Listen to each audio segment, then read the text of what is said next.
शिमोगा में पिछले दिनों 3 रोडी के कत्ल की वारदात होने के बाद शिमोगा पुलिस ने गुंडों के खिलाफ सख्त कार्रवाई की मुहिम छेड़ रखी है, जिसके मुताबिक अब तक दर्जनों गुंडों को पुलिस ने गिरफ्तार किया है।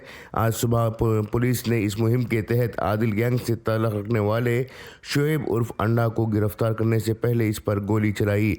बताया जा रहा है कि रूरल पुलिस थाने की हदूद में शुएब के छुपे रहने की इत्तला पाकर पुलिस इंस्पेक्टर कुमार और इनका अमला इसे गिरफ्तार करने पहुंचा था, लेकिन शुएब ने पुलिस पर हमला करने की कोशिश की थी।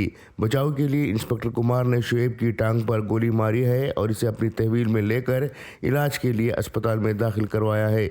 पुलिस की इत्तला के मुताबिक शुएब उर्फ अंडा यासिन कुरैशी के कत्ल के मामले में आदिल का साथी रहा है। इसके अलावा 5 मजीद कत्ल की वारदातों में ये मुलजिम है। लगता है कि पुलिस अब गैंगस्टर्स के खिलाफ आर पार की कार्रवाई करने पर उतर आई है। लोगों का कहना है कि पुलिस ऐसे लोगों को ना बख्शे, बल्कि इनके खिलाफ शदीद से शदीद कार्रवाई